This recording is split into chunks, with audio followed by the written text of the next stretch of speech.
salaries of teachers. But what is not mentioned in the policy work is that these increases favor only those in the public school system.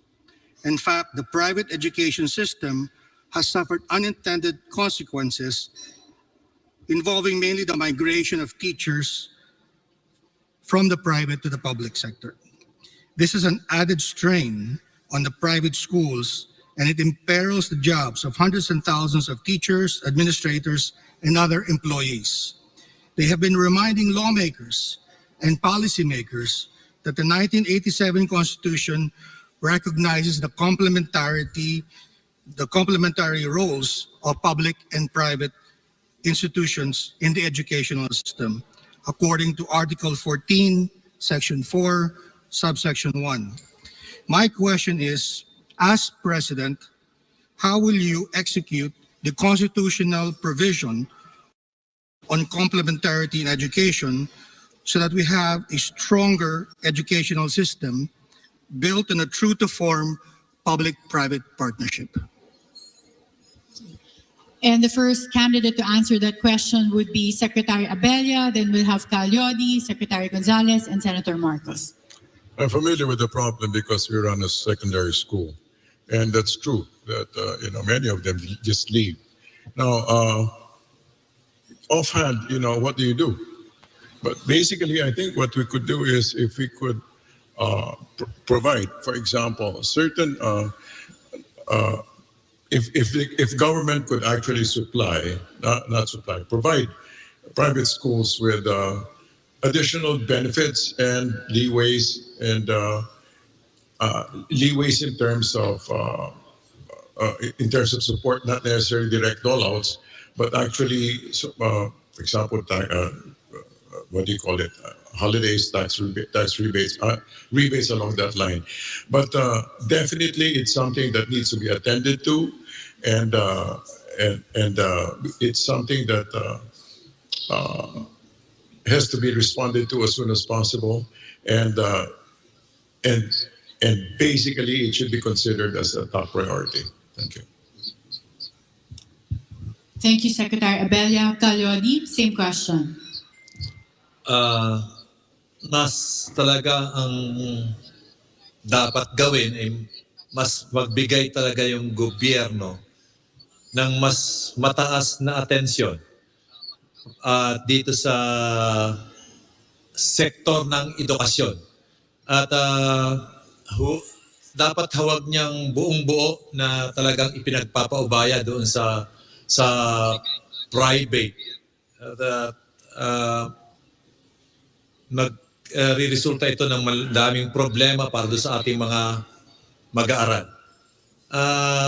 Turing natin na importanteng sektor ito, na yung edukasyon, at yung responsibilidad talaga ng gobyerno natin itaas to the maximum na akuin niya yung responsibilidad na tiyakin na yung sektor ng edukasyon natin ay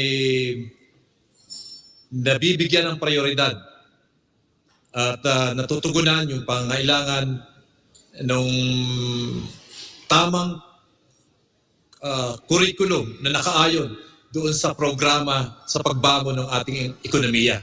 Hindi dapat mahiwalay at itulak yung private na tugunan din, na mag-complement para sa kanilang plano. Secretary Gonzales. Pinaka-importante ang edukasyon. Lalo na kung nag-a-ambisyon tayo maging first world. Dapat ibibigay natin sa ating kabataan ang pinakamahusay na edukasyon na makukuha natin sa mundo. Yan ay dapat na ipatupad ng ating pamahalaan. Ngayon, may isang malungkot na bagay lamang na dapat tayong i-correct. Alam nyo, hati ang lipunan natin sa mayaman at mahirap.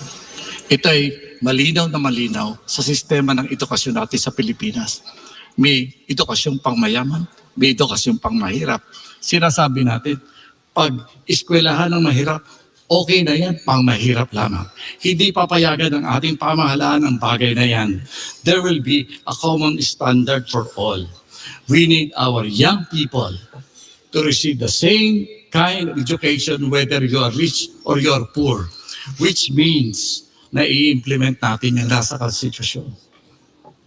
Ito bubuhos ng gobyerno, pribado, publiko, ang pagtataas ng antas ng quality ng ating edukasyon na nakatutugma sa pangangailangan ng ating mga kabataan sa kasalukuyan. Dapat, mabadali na lang ngayon yan, mag-relate tayo sa iba't ibang universidad, sa iba't ibang panig ng daigdig. Dali natin dito ang magagandang edukasyon para sa ating kabataan. Thank you, Secretary Gonzales. Senator Marcos. Maganda at napunta ang usapan natin sa larangan ng edukasyon dahil sa aking pananaw ay ang edukasyon ang pinakamahalagang serbisyo na idinudulot ng pamahalaan sa kanyang mamamayan. Kaya't ang dapat unang gawin ay siyempre yung public school system ang unang dapat titignan. Patitibayin natin. At saan natin pagagandahin? Paano natin pagagandahin? Unang-una, suportahan natin ang ating mga guro na yung sapat ang kanilang hindi late yung kanilang sahod na dumadating. Unang-una, laging reklamo yan ng mga teacher natin. Pangalawa, lahat ng benepisyo na nasa batas ay maibigay natin sa kanila nang sa ganun, hindi nila kailangang isipin kung paano nila papakainin ang kanilang sariling pamilya at ang iniisip lamang nila kung paano sila magtuturo para pagandahin ang magiging kinabukasan ng ating mga kabataan. And sa bukod pa doon ay yung mga facilities. Kailangan yung silid-aralan ay paramihin natin, yung mga supplies na binibigay natin sa ating mga public school ay paramihin natin, pagandahin natin lahat ng mga materyales na ginagamit at sa ganung paraan ay ang mga teacher natin kailangan natin suportahan hindi lamang sa financial na suporta kung hindi sa pag-aaral, sa pag-refresher course para sila ay talagang tinuturo nila ang pinakabago at ang pinakatama na dapat turuan sa mga bata ngayon. Thank you, Senator Marcos. I think Secretary Abella has a reaction. Gusto ko lang po dagdagan na, for example, kasi ang pinag-uusapan po natin dito yung support of private schools, right?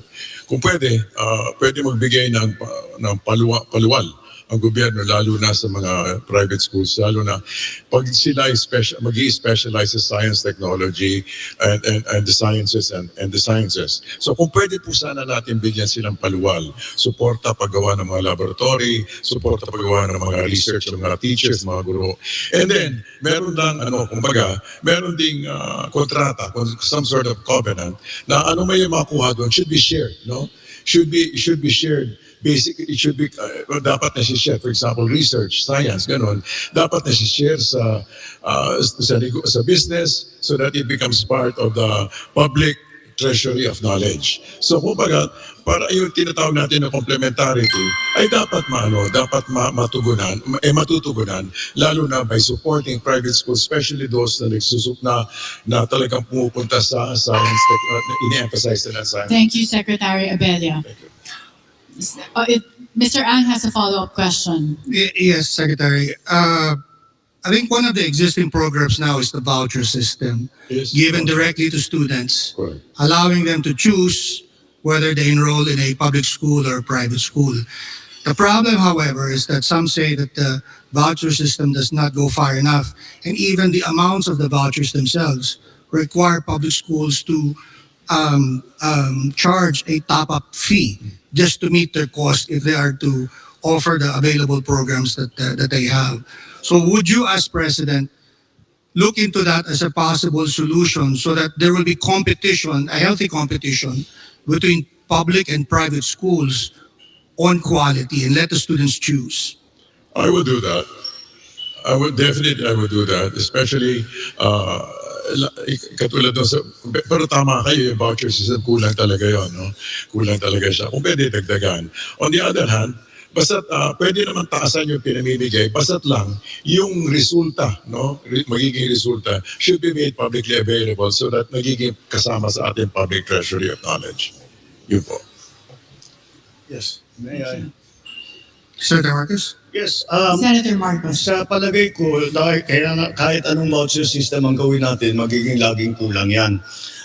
Kaya sinasabi ko, unahin natin ang ating public school system. Ngayon, paramihin natin ang ibinibigay ng pamahalaan na scholarship para yung mga deserving, yung mga napakasipag at napakatalino at napakatalented ay mabigyan ng pagkakataon na makapunta sa kahit anong eskwela. Hindi lamang dito sa Pilipinas, marami tayong scholarship programs na nanggagaling sa iba't ibang ahensya ng gobyerno.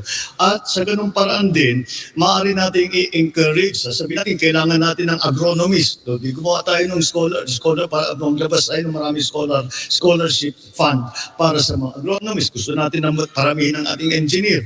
Ganun din. Kaya siguro, yan ang maaari nating magawa para bigyan ng pagkakataon ang nanggaling sa public school na makapag-aral sa mamahalin na private school. Thank you, Senator, I'm not sure if you're familiar with a study commissioned by COCOPEA. This is the Coordinating Council of Private Education Associations of the Philippines. They did a commission study around 2020 where the results were the returns on investments by private schools resulted in higher returns than the investments in the private educational system. So in a sense, there's private capital being invested for a public good. And yet, the private school system is saying that they are not given an even playing field because all of these initiatives, although well met, somehow have these unintended consequences that work against the private educational sector's economic interest. Well, the very nature of a public school as opposed to a private school is different. And as you say, the private capital is being expended to run that private school. And therefore, the decisions on how they run that school depends on the management of that school. Now, the public school is something we have control over. And that is why I think that we should focus our efforts first in the public school system. And the private schools will again find maybe if they need that, if that is what they need additional capital because it is not only an educational institution, but it is also a business. And therefore, they have to make those decisions themselves. Now, if we improve the quality of the teaching in our public schools and the support that we give our teachers, then I think we can even out that playing field that you're talking about. Any reactions from our candidates? Follow up. Okay. Mr. Ang has a follow-up question. Just the other day, one of our columnists, Father Rani Aquino, came out with a column warning against the measure in the Congress, House Bill 10282, which basically makes the Commission on Higher Education a very domineering institution in an environment where the private schools already feel that there's policy overreach and overregulation. They feel that this atmosphere stifles innovation in education, and because they are getting higher returns on their investments, it seems like it would be a wrong move to further empower these educational institutions to continue these domineering policy work over the education system. Would you have a comment? Well, I don't think that is not a systemic problem. That is a policy problem. And that is how we should address it. The system is not at fault here. It is the policy that's being undertaken that causes this dysfunction that Father Rani has been talking about. Any other reactions from the other candidates with regard to that question? It is a policy matter, not a structural problem. Okay, thank you. And now we'll move on to our next question from our panelists. Can I follow through Dante's question? Okay, before we leave that topic, sure, Yeah, Professor Carlos. Yeah, before you call on MJ. Well, I'm an educator and I have been teaching for the past 55 years.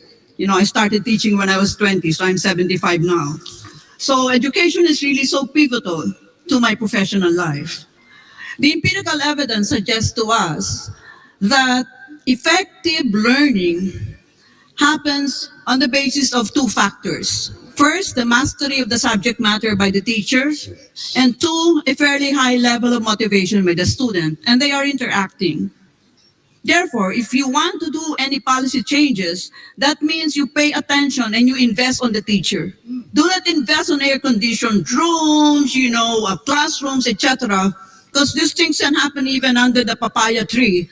But if the teacher is bobo, no learning happens. So that means if you have limited number of pesos, put it on the training of teachers. Okay, the other part, and I was triggered by the question of Dante here, is yes, a legislation which is going through the legislative mill in regard to empowering the CHED. Why in heaven's name did we divide our education system into a DepEd, K-12, a CHED, and kung bobo ka, diyan ka na lang sa Boktek, ha? No? I remember, ang ko sabi niya dun sa isang bobo kong pinsan, ay, naku, kasi mahina naman ulo mo, mag-teacher ka na lang kaya o mag-military. Oh my God! Yung bobo yung gagawing teacher, no? So, education is so pivotal to the life of our nation. So, you as chief executives, I would plead that you pay attention to empirical evidence. The critical variable for effective learning to happen is to invest on the teacher. Thank you. Is there a question that you want them to address? Well, Karen, I'm really leaning to what Dante said. You need an EDCOM too.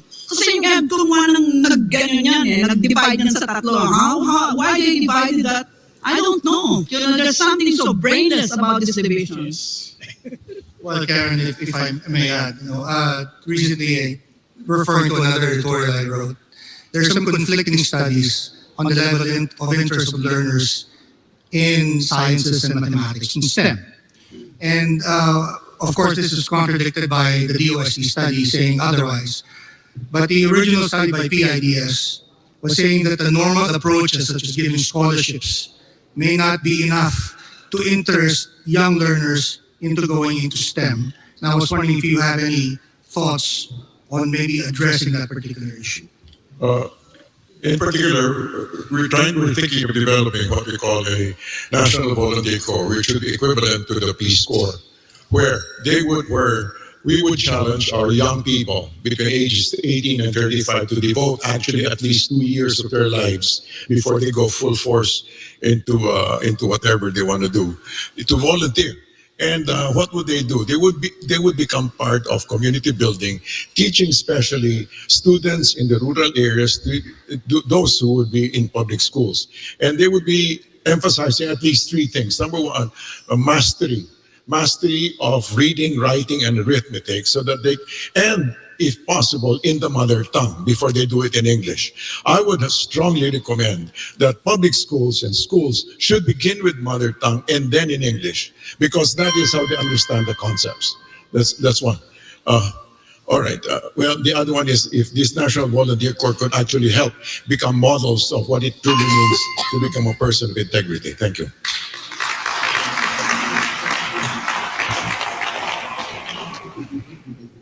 And now we'll go to our next panelist, MJ Mondehar, to ask the last question for round 3.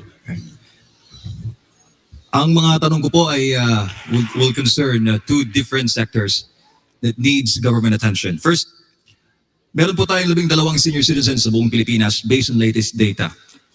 Kung kayo po maging Pangulo, would you support the passage of a Universal Pension Act for seniors?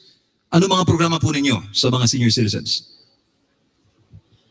We'll be starting with Calyodi de Guzman and then moving towards the right to Secretary Gonzales, Senator Marcos, and then Secretary Abella.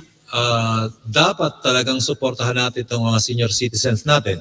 At tingin ko dapat ding payagan natin na yung mga senior citizens ay magpatuloy sa pagtatrabaho sa mga trabahong kailangan nila, na makakatulong sila. Ibig sabihin, hindi ito yung mga mabibigat na trabaho. Nakita ko yan sa South Korea na yung mga senior citizen natin ay nagiging mas masigla yung katawan nila kapag sila ay nakakapag-participate pa doon sa mga trabaho na kaya nilang gawin tulad lang ng paglilinis doon sa airport, nakikita doon, ay malaking tulong sa kanila na maramdaman na sila'y bahagi pa rin ng lipunan na kanilang ginagalawan. At the same time, dapat magkaroon sila ng mataas na tulong, hindi lamang doon sa kanilang benefits na nakukuha sa SSS o GSIS, kundi dapat sa healthcare nila ay matugunan ng gobyerno dahil halos yung kailang tinatanggap na pensyon ay nauubos lamang doon sa panggamot. Pero kung sa usapin ng kailang pagkain, kalusugan ay wala na. Kaya tingin ko dapat maglaan ng pondo yung gobyerno para matulungan natin yung ating mga senior citizen. At makagawa ng isang bagay na magiging makakapag-participate pa sila doon sa sa production ng ating lipunan. Thank you, Calyodi. Secretary Gonzales. Okay na po sinabi ni Calyoti. Thank you, Secretary Gonzales. Senator Marcos.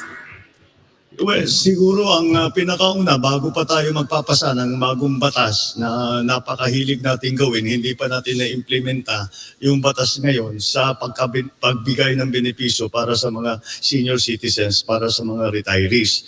At ngayon pa lang, dahan-dahang natutupad ang nasa batas na ang pagbigay ng ating mga pensyon para sa ating mga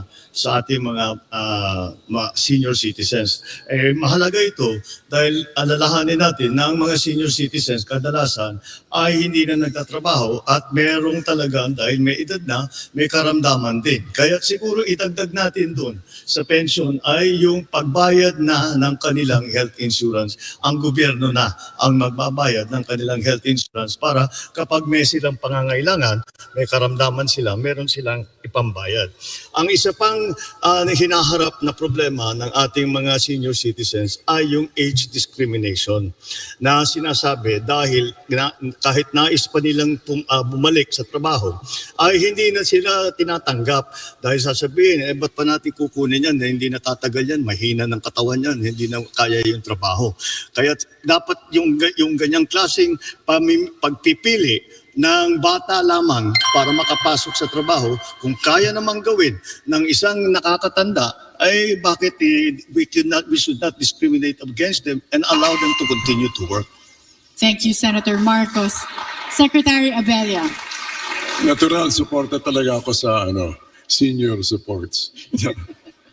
Pero aside from that, I believe meron talagang dapat tulad ng I believe in supporting the young, especially the first 1,000 days, at pangalawa yung what I would call golden years. Katulad nun, provide them with health and then get them continually involved, especially in meron community service. Pwede pa sila pwede pa tumulong yan. And then grant them enough economic support and then continue natin pagbigyan ng support para ang kanilang well-being ay maayos. So basically, yes, we continue to get them not only health insurance and stuff, pero kailangan din silang ma-involve sa everyday life ng communities. Thank you. Thank you, Secretary Abella. Second question. Okay. Para po ito sa mga IPs, kapatid nating IPs. Pabor po ba kayo sa pagsasabatas ng Department of Indigenous Peoples Affairs? Magkaroon po ng boses sa inyong gabinete para po sa mga IP. 18 million population po sila, owner 48% of total land area of the Philippines. And what will be your legacy sa mga kapatid nating IPs? Thank you, sir. We'll start with Secretary Gonzales and then move towards the right to Senator Marcos, Secretary Abella, and then Calyodi. Yung sa karanasan ko po sa peace process, lagi kong nasasabi sa ating mga IPs, bakit ba lagi kayo sumasabit sa negosasyon sa MNLF, sa MILF, sa CPP, NPA? Bakit wala kayong sariling negosasyon para sa inyo? Kung mga kataon po na matutuloy ang ating autonomous regions, dapat bigyan natin ng isang autonomous region ang mga IPs. Isa sa Mindanao, isa sa Luzon. Kailangan may sarili silang lugar na magkakaroon na makikita ang yaman ng kanilang mga kultura, ang kanilang heritage. Yung mga issue nila dapat tinitingnan ng hiwalay sa ibang mga issue ng ibang mga groups na lumalapit sa gobyerno ng kanilang mga issue. Sa ganung paraan, magkakaroon talaga ng identity ang ating mga APs. Matutugunan ang mga problema na sa kanila lamang nakikita. Thank you, Secretary Gonzales. Senator Marcos.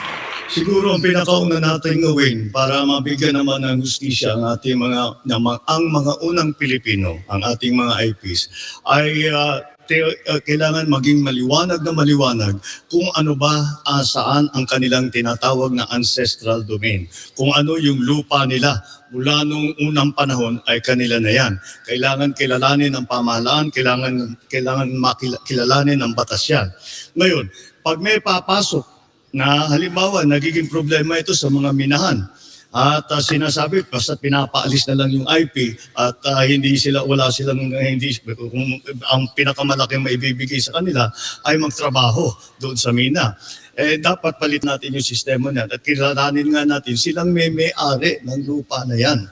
At pagka nagawa natin yan at naging maliwanag kung ano ang ancestral domain ng bawat tribo, ng bawat IP, ay ang gagawin natin, ang trato natin sa kanila, parang pangkaraniwan na mamamayang Pilipino.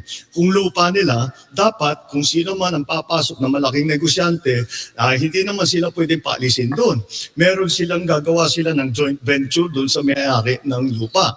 At kung ano man ang kinikita doon sa lupa ng ancestral domain ng mga IP, dapat mapunta sa mga IP.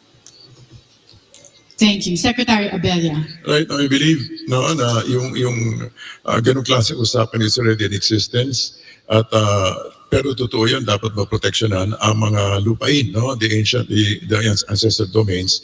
At not only that, dapat matulungan talaga sila na mag-develop katulad ng mga, like for example, lowlanders. On the other hand, dapat meron din silang sapat na puwang para hindi naman magalaw yung kanilang kultura at saka tuloy-tuloy din yung kanilang pagpasa ng kanilang mga traditional knowledge at traditional na mga pamaraan para hindi din naman mawala totally ang ating historical heritage ng ating mga IPs. Thank you.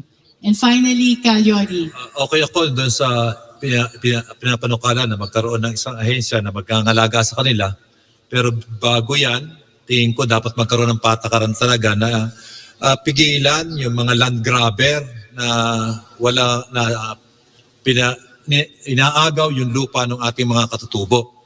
At yun ang nagiging dahilan kung bakit yung ating mga katutubo nawawala doon sa kailang sariling lupa o na tinitirahan at naagaw yung kailang matagal ng pinaunlad na lugar at pati yung kultura nila nawawala dahil doon sa land grabbing na ginagawa ng mga mayamang gustong magtayo ng mga korporasyon sa pagtatanim.